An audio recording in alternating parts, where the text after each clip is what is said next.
Hello বন্ধুরা, রসবসে বাঙালিয়ানার তরফ থেকে আমি সুজাতা আজকে নিয়ে এসেছি একটা ফিশ ফিঙ্গার বা ভাজার রেসিপি। বাইরে শ্রাবণের ঝমঝম করে বৃষ্টি বা কখনো ঝিরিঝিরি বৃষ্টি, এরকম বৃষ্টিতে বেশ ভাজা পোড়া খাবো না বাঙালি হয়ে, সেটা তো হতেই পারে না। আমরা যতই ডায়েট কন্ট্রোল করি না কেন, এটা খাবো না ওটা খাবো না, এটা ডায়েট করি ওটা ডায়েট করি, কিন্তু যেই বৃষ্টি শুরু হয় না, একটু ঠান্ডা ঠান্ডা যেই ওয়েদার পাই, তখনই মনে হয় বাবা একটু বিকেলবেলা বা সন্ধেবেলা একটু ভাজা পোড়া খাই, সঙ্গে যদি চা কফি হয়ে যায় তাহলে তো আড্ডাটা বেশ জমে যায়। তো সেই ফিশ ফিঙ্গারটাই আমি বাড়িতে কিভাবে বানাবো সেটাই চলুন আপনাদের সঙ্গে শেয়ার করি আজকে।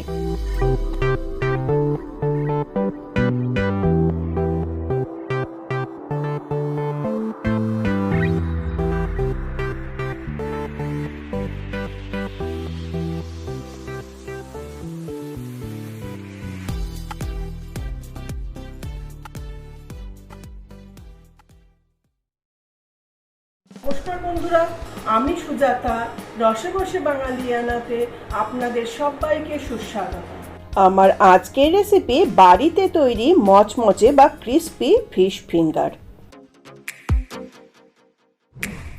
ভিডিওটি ভালো লাগলে চ্যানেলটিকে সাবস্ক্রাইব করতে ভুলবেন না, কারণ আপনাদের সাবস্ক্রিপশানই আমাকে নতুন ভিডিও বানাতে মোটিভেট করবে।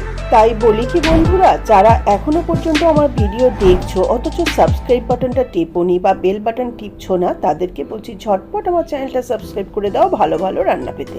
রেসিপিটি বানাতে নিয়েছি 300 গ্রাম ভেটকি মাছ। এখানে 18 থেকে 20 পিস হয়েছে। বাড়িতেই আমি ফিঙ্গারটা বানিয়ে নিয়েছি 200 গ্রাম বিস্কুটের গুঁড়ো, রান্নার ভাজার জন্য তেল, পার্সলে কুচি, এটা রেডিমেড পার্সলে নিয়েছি, পুদিনা পাতা সামান্য, ধনে পাতা, একটা গোটা রসুন ছাড়িয়ে নিয়েছি, 10 থেকে 12টা কাঁচা লঙ্কা নিয়েছি, 2 টুকরো আদা নিয়েছি, 2টো ডিম, একটা পাতিলেবু, স্বাদ অনুযায়ী লবণ, 20টা শাহমরিচ, 20টা গোলমরিচ বা ব্ল্যাক পেপার। তো আজকে আমি বানাবো ফিশ ফিঙ্গার। আর ফিশ ফিঙ্গার তো অনুষ্ঠান বাড়ি বা যে কোনো ক্যাফেতে বা যে কোনো জায়গাতেই পাওয়া যায়। আর সন্ধেবেলা বৃষ্টি পড়ছে বাইরে, এরকম সময় যে মচমচে এরকম ফিশ ফিঙ্গার যদি হয়, সঙ্গে থাকে চা কফি, তাহলে কিন্তু সান্ধ্য আড্ডাটা বেশ জমে যায়। আর যদি বাড়িতেই বানিয়ে নেওয়া যায় সেটাই কত হেলদি হয়। এই জন্য আমি ভেটকি মাছটা বাজার থেকে সলিড পিসটাই কিনে এনে আমার হাজব্যান্ড কিন্তু এরকম ফিঙ্গারের আকারে কেটে দিয়েছে। তো 300 গ্রাম মাছে আমার 18 থেকে 20 পিস ফিঙ্গার হয়েছে। এবার আমি এটাকে একটুখানি লবণ জলে ভিজিয়ে রাখবো, তারপরে আমি নেক্সট প্রসেসে ম্যারিনেশন কিভাবে করছি একভাবে আসছি। আর দেখুন, পুদিনা পাতাটা মানে এই বর্ষাকালে পাওয়াটা ভাগ্যের ব্যাপার। পার্সলে তো পেলাম না, আর আমি পার্সলে না যে কোনো মলে যখন যাই রেডিমেড পার্সলে কিনে রাখি, কেন পার্সলের পাতাটা সবসময় অ্যাভেলেবেল থাকে না, বর্ষাকালে তো পাওয়াটা খুবই ডিফিকাল্ট। তো প্রথমে আমি মাছগুলো তো ধুয়ে নিয়েছি নর্মাল জলে। এইবার আমি এটাকে একটু লেবু, লবণ আর জল দিয়ে ভিজিয়ে রাখবো। এতে করে মাছে তো ভেটকি মাছে খুব একটা গন্ধ থাকে না, কিন্তু তাতে মাছটা সাদা ধবধবে হবে আর মাছটা বেশ ভালো হবে। মানে আমার মামা, ছোটো মামাকে যেভাবে দেখতাম সেইভাবেই করি, অত কারণ জানি না কেন। তো আমি যাই হোক, এখানে 300 গ্রাম মাছের জন্য আমি হাফ পাতিলেবুর রস ইউজ করছি। প্রথমে তো মাছের মধ্যে নর্মাল ওয়াটার দিয়ে দিলাম, সেটা হাফ কাপ মতন দিলাম। এরপরে সম্পূর্ণ হাফ পাতিলেবুর রসটা দিয়ে দিলাম। আর এখানে যে লবণ নিয়েছি সেই লবণটা দিয়ে দিচ্ছি, হাফ চামচ মতন লবণ। এইবার আমি এটাকে ভালো করে একটু মাখিয়ে জাস্ট 7 থেকে 10 মিনিট এইভাবে রেখে দেবো। তারপরে আমি ম্যারিনেশনে চলে আসছি। তো আমি এটা ঢাকা বন্ধ করে রেখে দিচ্ছি। এতে করে মাছের যে আঁশটা গন্ধ সেটাও চলে যাবে, মাছটা ধবধবে হয়ে যাবে আর মাছটা বেশ সফটও হয়ে যাবে। তো এটা আমার 10 মিনিটের জন্য ঢাকা দেওয়া থাক। ততক্ষণে আমি মশলাটা রেডি করে নিচ্ছি। তো এর জন্য আমি আগেই একটা গ্রাইন্ডার জার নিয়ে নিলাম। গ্রাইন্ডার জারের মধ্যে এবার আমি যে পুদিনা পাতা, ধনে পাতা সমস্ত নিয়েছি, এগুলো বেছে নেব। আর পুদিনা পাতা আমি বাজার থেকে এনে ভালো করে আগে ধুয়ে নিয়েছি। এবার পাতাগুলো ডাঁটির থেকে ছাড়িয়ে নিচ্ছি, ডাঁটিগুলো কিন্তু আমি দেবো না। তো সমস্ত পাতাগুলো ছাড়িয়ে নিচ্ছি। আমি এখানে 300 গ্রাম বা 18-20 পিস ফিঙ্গারের জন্য এরকম 3-4টে ডাঁটি নিয়েছি। মানে একটা বান্ডিলের থেকে এরকম 3-4টে ডাঁটি নিলেই কিন্তু হয়ে যায়, খুব বেশি পরিমাণে দরকার নেই। এরপরে নিয়ে নিয়েছি ধনেপাতা। ধনেপাতাও কিন্তু আমি বেছে ধুয়ে ভালো করে আগে ধুয়ে রেখেছি। তো ধনেপাতাটাকেও আমি গোড়ার পোর্শনটা ফেলে সেটা দিয়ে দিলাম। এরপরে আমি এখানে যে আদা, রসুন, কাঁচা লঙ্কা নিয়েছি এইগুলো সব আমি দিয়ে দেবো। তো কাঁচা লঙ্কা এখানে দিয়েছি 10 থেকে 12টা। ঝালটা অবশ্যই আপনারা আপনাদের প্রয়োজন অনুযায়ী কম বেশি দেবেন, কিন্তু এতগুলো লঙ্কা দিলেও কি লঙ্কার দামের ঝাঁজ আছে, কিন্তু খেতে কিন্তু একটুও ঝাঁজ না। তো যাই হোক আমি লঙ্কাটা দিয়ে দিলাম। এরপরে দিয়ে দিচ্ছি যে গোটা রসুনটা ছুলে নিয়েছি, সেই রসুনটাও আমি ছাড়িয়ে ধুয়ে নিয়েছি। তারপরে যে আদা টুকরো নিয়েছি 2 টুকরো, সেই আদাটাকে একটু পাতলা পাতলা করে স্লাইস করে দিচ্ছি। আমি এখানে সামান্যই একটু আদা নিয়েছি।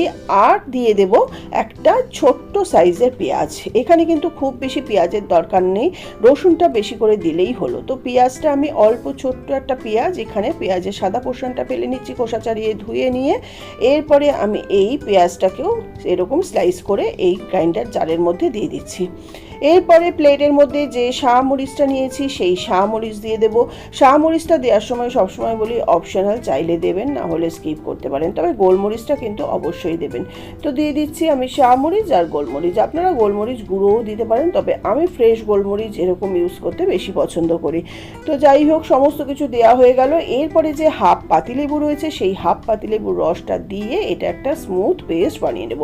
প্রথমেই কিন্তু আমি জল দেবো না, কেন পুদিনা পাতা, ধনে পাতা, পেঁয়াজের রসেই কিন্তু পেস্টটা তৈরি হয়ে যাবে। তো দেখুন আমার পেস্টটা সম্পূর্ণ তৈরি হয়ে গেল, একদম টাইট পেস্ট হয়েছে। আর আমি কিন্তু কোনো এক্সট্রা জল ইউজ করিনি। পুদিনা পাতা, ধনে পাতা, পেঁয়াজের রসেই কিন্তু আমার পেস্টটা তৈরি হয়ে গেল। এইবার আমি এই পেস্টটা দিয়ে মাছটাকে ম্যারিনেশন করব, সেকেন্ড ম্যারিনেশন। তো অপরদিকে আমার এই মাছটাও 7 থেকে 10 মিনিট লবণ জলে লেবু দিয়ে ভেজানো হয়ে গেল। এইবার এই মাছটাকে আমি তুলে নেব। এই জন্য আমি একটা এরকম ওভাল শেপের মানে একটা পাত্র নিয়ে নিলাম। আপনারা যে যেরকম খুশি পাত্র নেবেন। এই পাত্রটার মধ্যে আমি এবার কিচেন টিস্যু পাতিয়ে নেব।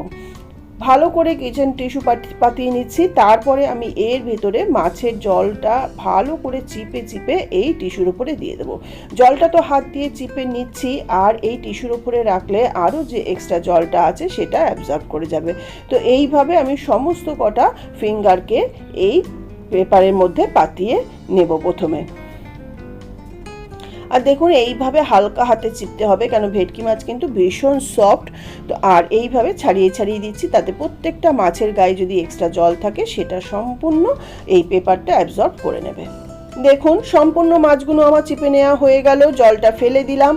এইবার আমি ওপর থেকে আবারও একটা কিচেন টিস্যু দিয়ে দেব, তাতে করে ওপরে থাকা মাছের যে জলটা রয়েছে সেটাও কিন্তু অ্যাবজর্ব হয়ে যাবে। তো মোটামুটি এই মাছের জলটাকে ভালো করে, এটাও আমার মামার থেকেই শেখা। আসলে যে কোনো চপের রেসিপি কিন্তু আমি আমার মামার থেকে শিখেছি। আর এইটা বানাবার আগেও না আমি আমার মামাতো দাদার থেকে আর একবার ভেরিফাই করে নিলাম কিভাবে বানাতে হবে। যদিও আমি জানি, কিন্তু তবু যেহেতু মামাবাড়ির থেকেই আমার এই সমস্ত চপ কাটলেট শেখা, তো আমি আরও একবার জিজ্ঞেস করে নিলাম সকালবেলা মামাতো দাদাকে। তো দেখুন মাছটা আমার একদম ড্রাই হয়ে গেছে। এইবার মাছটাকে আমি আবার একটা প্লেটের মধ্যে শিফট করে নিচ্ছি। আর এই যে ভেজা টিস্যুটা এটাকে আমি সরিয়ে দিচ্ছি। ভেজা টিস্যুটাকে সরিয়ে দিয়ে এই সেম পাত্রটার মধ্যেই আমি এবার ম্যারিনেট করা মশলাটাকে ঢেলে নেব, এই মাছটা মানে ফিঙ্গারগুলোকে ম্যারিনেট করার জন্য। তো দেখুন গ্রাইন্ডার জারটার থেকে চামচের সাহায্যে আমি সমস্ত মশলাটা এই পাত্রে ঢেলে নিচ্ছি। সমস্ত মশলাটা ঢেলে নেওয়া হয়ে গেলে বাকি যে লবণটা আছে সেই লবণটা দিয়ে দিলাম। লবণটা দেওয়ার সময় কিন্তু অবশ্যই বুঝে দেবেন, মাছে কিন্তু লবণ জলে ভেজানো ছিল। এরপরে আমি এখানে দিয়ে দিচ্ছি একটা ডিম। অনেকে এগ হোয়াইটটা শুধু দেন, কিন্তু আমার মামা কিন্তু সম্পূর্ণ ডিমটাই দিত, আমিও সেই জন্য সম্পূর্ণ ডিমটা দিয়েই এটা ম্যারিনেট করব। আর একটা ডিম আমি স্ট্যান্ড বাই রাখবো, কেন কি এটা যখন ডবল কোটিং করব বিস্কুটের গুঁড়ো দিয়ে, যদি তখন কম মনে হয় তখন, কেন এটা কিন্তু আমি কোনো ব্যাটার তৈরি করব না ডিপ করবার জন্য। এই যে মশলাটা যেরকম আছে সেইভাবেই কিন্তু ডিরেক্ট আমি বিস্কুটের গুঁড়ো মাখাবো। তো সেই জন্য সেকেন্ড কোটিংয়ের সময় যদি ডিমটা লাগে স্ট্যান্ড বাই আমি রেখে নিলাম, এই জন্যই দুটো ডিম দেখানো, হয়তো লেগেই যাবে। তারপরে আমি এখানে দিয়ে দিচ্ছি পার্সলে কুচি। পার্সলে কুচিটা কিন্তু আমি গ্রাইন্ডার জারের মধ্যে দিইনি, এটা রেডিমেড আছে বলে। তো আমি এখান থেকে মোটামুটি এই ছোট্ট চামচটার 2 চামচ মতন পার্সলে কুচি এখানে দিয়ে দিচ্ছি। আপনাদের কাছে পার্সলে কুচি থাকলে দেবেন, না হলে স্কিপ করবেন। আর কি করা যাবে, পার্সলে বা পুদিনা পাতা যদি না পান তাহলে অন্তত ধনে পাতাটা দেবেন। তো এবার সমস্ত কিছুকে ভালো করে মাখিয়ে নেওয়ার আগে এর মধ্যে দিয়ে দিচ্ছি 1 চামচ রিফাইন্ড অয়েল। রিফাইন্ড অয়েল দিলে মশলাটা ভালো করে মেশানো যায়। তো এইবার আমি এটাকে একটা চামচ দিয়ে ভালো করে মিক্স করে নেবো। হাত দিয়ে মিক্স করলে ভালো হয়, কিন্তু এই ডিমের একটা আষ্টা গন্ধ না, যদিও আমাকে হাত লাগাতে হবে যখন আমি বিস্কুটের গুঁড়োতে মাখাবো, কিন্তু যতক্ষণ পারা যায় হাত না দিয়ে।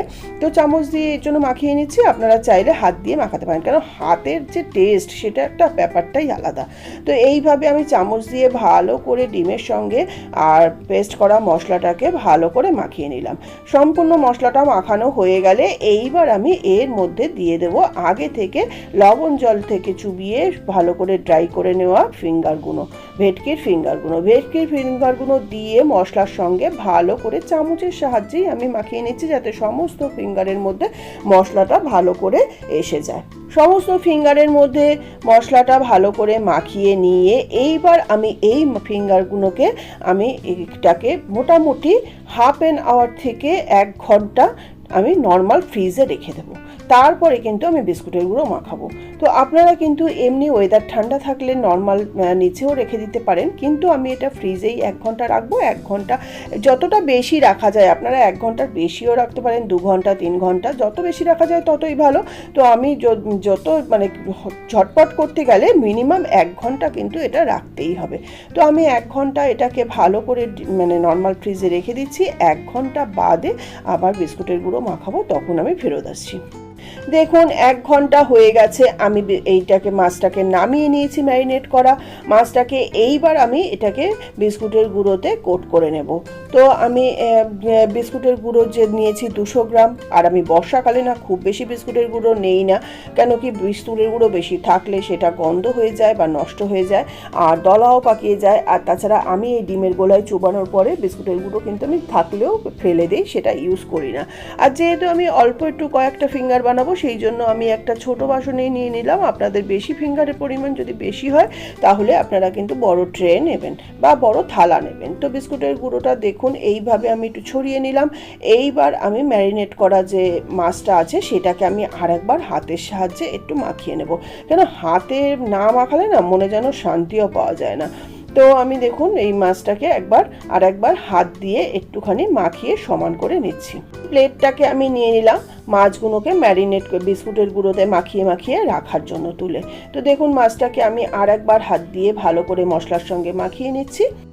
আর বাইরে বৃষ্টি হলে না মানে বেরোতেও ইচ্ছে করে না, কিন্তু আর বেরোনো যখন পসিবল হয় না তখন যদি বাড়িতে এরকম ভেটকির ফিলে থাকে চটজলদি রেডি করে রাখলে কিন্তু সন্ধেবেলা গরম গরম ভাজা করলে কিন্তু দারুণ লাগে।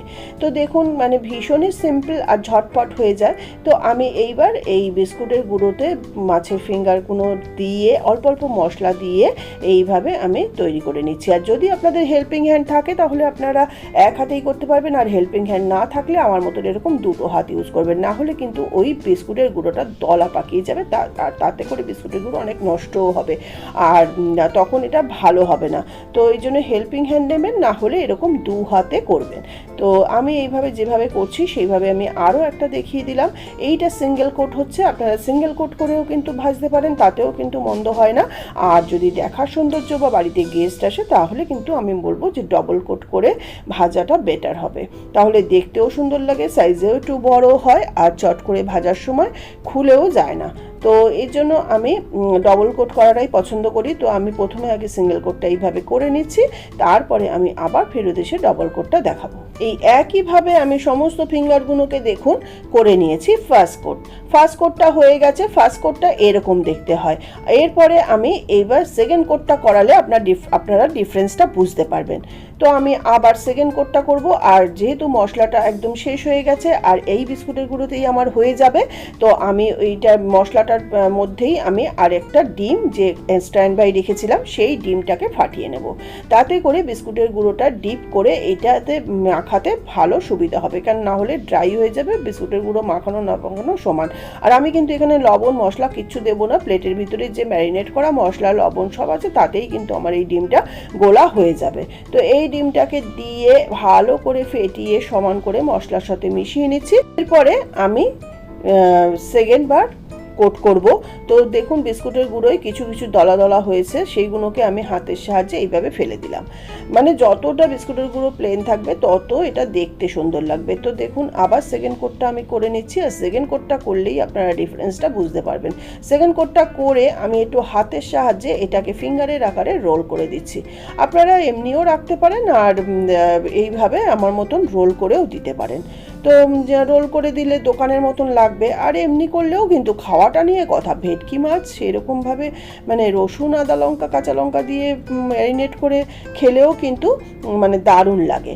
আর এইভাবে বিস্কুটের গ্রাম বা বিস্কুটের গুঁড়ো দিয়ে মাখালে তো কথাই নেই। তো এই একইভাবে আমি সমস্ত ফিঙ্গারগুলোকে আবার সেকেন্ড কোট করে নেব।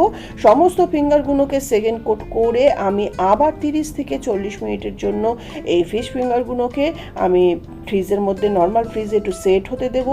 তারপরে 30 থেকে 35 মিনিট বাদে নামিয়ে আমি এটা পরিবেশন করব। তো এই জন্য আমার সেকেন্ড কোটটা করা হয়ে গেল। তবে ফার্স্ট কোট আর সেকেন্ড কোটের মধ্যে ডিফারেন্সটা আশা করি আপনারা বুঝতে পেরেছেন। এইবার আমি এই প্লেটের মধ্যে আবার একটা কিচেন টিস্যু নিয়ে আমি এই ফিঙ্গারগুলোকে এই পাত্রটার থেকে সুন্দর করে সাজিয়ে নেব। সাজানোটাও কিন্তু একটা আর্ট, কেন সাজানোটা যদি উল্টো পাল্টা করে সাজানো হয় তাহলে ফিঙ্গার বা চপ যে কোনো কিছু ভেঙে যেতে পারে। এটাও কিন্তু আমার মামার থেকেই, ছোটো মামার থেকেই শেখা। একটার উপরে একটা সমানভাবে রাখলে কিন্তু কোনো কিছু ভাঙবে না। এইবার আমি এটাকে ফ্রিজে 30 থেকে 40 মিনিট সেট হতে দিচ্ছি। 30 থেকে 40 মিনিট সেট হওয়ার পরে নামিয়ে আমি এটা গরম গরম ভেজে স্যালাড ও সসের সঙ্গে পরিবেশন করে দেব গরম গরম ফিশ ফিঙ্গার। তো দেখুন 40 মিনিট মতন হয়ে গেছে, আমি নর্মাল ফ্রিজে রেখে দিয়েছিলাম। এবার এটা নামিয়ে নিলাম। এটা 5 মিনিট থেকে 10 মিনিট এমনি নর্মাল রাখবো, তারপরে আমি গরম গরম ভাজবো। তো তার মধ্যে আমি কড়াইটা বা প্যান যেটার মধ্যে ভাজবো সেটা বসিয়ে দিচ্ছি, আর অপর দিকে স্যালাডটাও কেটে নেব। আর যেহেতু ফিশ ফ্রাই বা ব্যাটার ফ্রাই বা ফিঙ্গারের সঙ্গে ফ্রেঞ্চ ফ্রাইটা চলে, তো আমি কিছুটা ফ্রেঞ্চ ফ্রাইও নিয়ে নিলাম ভাজার জন্য। তো গ্যাসটা অন করে আমি একটা ফ্রাই প্যান বসিয়ে দিচ্ছি ফিশ ফিঙ্গারগুলোকে ভাজার জন্য। প্যানটা গরম হলে, আপনারা এখানে প্যানের জায়গায় কড়াই বা যে কোনো কিছুই নিতে পারেন। প্যানটা গরম হয়ে গেলে প্যানের মধ্যে দিয়ে দেবো বেশ খানিকটা তেল, কেন কি ফ্রাই করতে গেলে কিন্তু তেলের সঙ্গে কম্প্রোমাইজ করলে চলবে না। তেলটা আমি বেশ পরিমাণ মতনই দিচ্ছি, যাতে ফ্রাইগুলো মোটামুটি ডিপ করে ভাজা যায়। তেলটা এবার ভালোভাবে গরম হয়ে গেলে গ্যাসের ফ্লেমটা কিন্তু হাইতেই থাকবে। যখন আমি যে কোনো চপ বা যে কোনো ভাজার সময় বলি যে ফ্রাই করার সময় গ্যাসের ফ্লেমটা হাইতে রেখে তারপরে কিন্তু গ্যাসের ফ্লেমটাকে মিডিয়ামে করতে হয়। তো তেলটা যখন হয়ে গেছে তখন গ্যাসের ফ্লেম হাই রেখে আমি ফিঙ্গারগুলোকে ছেড়ে দিচ্ছি। আর ফিঙ্গারগুলো যে দেবো আমি 4-5টার বেশি একসঙ্গে দেবো না, তাতে কি টেম্পারেচারটা ডাউন হয়ে যাবে, ভালো ভাজা হবে না। আর হাই ফ্লেমে ভাজলে তাড়াতাড়ি লাল হয়ে যাবে, ভেতরে কাঁচা থাকবে। আর লোতে রাখলে ভাজাটা খুব একটা ভালো হবে না। সেই জন্য বললাম হাই ফ্লেমে দিয়ে তারপরে মিডিয়াম ফ্লেমে লাল লাল করে এপিট ওপিট করে সমস্ত ফিঙ্গারগুলোকে আমি ভেজে নিচ্ছি। আর দেওয়ার সঙ্গে সঙ্গে কিন্তু উল্টাবেন না, 2-4 মিনিট বাদে তারপরে উল্টাবেন। দেখুন এরকম লাল লাল করে উল্টে পাল্টে 4-5টা সুন্দর লাল লাল করে ও মচমচে করে আমি ফিঙ্গারগুলোকে ভেজে নিচ্ছি। তো মোটামুটি 7 থেকে 10 মিনিট সময় ধরে ফিঙ্গারগুলো আমার ভেজে নেওয়া হয়ে গেল এপিট ওপিট করে লাল লাল রং ধরে। এইবার আমি ফিঙ্গারগুলোকে আস্তে আস্তে তুলে নেব তেল ঝরিয়ে। তো দেখলেন তো বন্ধুরা, বাড়িতে সবসময় কিনে খেতে হবে নট নেসেসারি। কতটুকু সামান্য মাছ দিয়ে এতগুলো ফিঙ্গার তৈরি হয়ে গেল। আর বাড়ির খাবারটা তো যথেষ্টই হেলদি। আর তাছাড়া বানিয়ে রাখলে হঠাৎ করে গেস্ট এসে গেলেও কিন্তু এইভাবে গরম গরম পরিবেশন করা যায়। আর এইভাবে ফিঙ্গার ম্যারিনেট করে বিস্কুটের গুঁড়ো মাখিয়ে কিন্তু 2 দিনেও ফ্রিজে রাখা যায়, তাতে কিন্তু খারাপ হয় না। তো এইবার আমি এগুলোকে তেল ঝরিয়ে ঝরিয়ে একটা টিস্যু বিছানো পেপারের মধ্যে একটা টিস্যু বেছানো প্লেটের মধ্যে তুলে নেব, তাতে করে এক্সট্রা যে তেলটা থাকবে সেটাও অ্যাবজর্ব করে যাবে। তারপরে আমি এটা সস ও স্যালাড দিয়ে গরম গরম পরিবেশন করে দেবো। আর এটা নামিয়ে না সঙ্গে সঙ্গে ওপরে একটু চাট মশলা বা বিট লবণ দিয়ে দেবো, কিন্তু এটা গরম অবস্থাতেই দিতে হবে, এটা ঠান্ডা অবস্থায় দিয়ে কোনো লাভ হবে না। তো আমার প্রথম সেটের ফিঙ্গারগুলো সমস্ত ভেজে নেওয়া হয়ে গেল। এইবার আমি সঙ্গে সঙ্গে এর ওপরে দিয়ে দেবো একটু বিট লবণ বা চাট মশলা। এইভাবে আমি সেকেন্ড সেটে আবার বাকি ফিঙ্গারগুলোকে এক এক করে ভেজে নিচ্ছি। ওই একইভাবে গ্যাসের ফ্লেমটা হাইতে রেখে আমি প্রথমে ফিঙ্গারগুলোকে তেলে ছাড়বো, তারপরে আমি মিডিয়াম ফ্লেমে মোটামুটি 5 থেকে 7 থেকে 10 মিনিট সময় ধরে উল্টে পাল্টে লাল লাল করে ফিঙ্গারগুলোকে ভেজে নিয়ে গরম গরম কিন্তু পরিবেশন করব। তো আশা করি আমার এই ফিশ ফিঙ্গারের রেসিপি কিন্তু আপনাদের ভালো লেগে থাকবে। আর এটা একদম দোকানের মতন টেস্ট হয়, আমার ছোটো মামার থেকে শেখা। অবশ্যই আপনাদেরকে বলবো একবার ট্রাই করতে। তো দেখুন ফিঙ্গারগুলো আমার সমস্ত ভেজে নেওয়া হয়ে গেল। আর আমি ফ্রেঞ্চ ফ্রাইটাও ভেজে নিয়েছি। ফ্রেঞ্চ ফ্রাইটা আমার রেডিমেড ফ্রেঞ্চ ফ্রাই, এটা তেলের মধ্যে ভাজতে এমন কিছু না। স্যালাডটাও আমার সমস্ত কেটে নেওয়া গেছে, এখানে শসা, গাজর, পেঁয়াজ, ক্যাপসিকাম, টমেটো, পাতিলেবু সমস্ত নিয়েছি, তবে শসা পেঁয়াজ দিয়েও কিন্তু সার্ভ করা যায়। আর এখানে নিয়েছি আমি hot and sweet tomato sauce আর মেয়োনিজ আর কাসুন্দি। আমি একটা সস বানাবো টমেটো সস আর মেয়োনিজ দিয়ে, মানে যেটা KFC স্টাইলের সসও বলতে পারেন।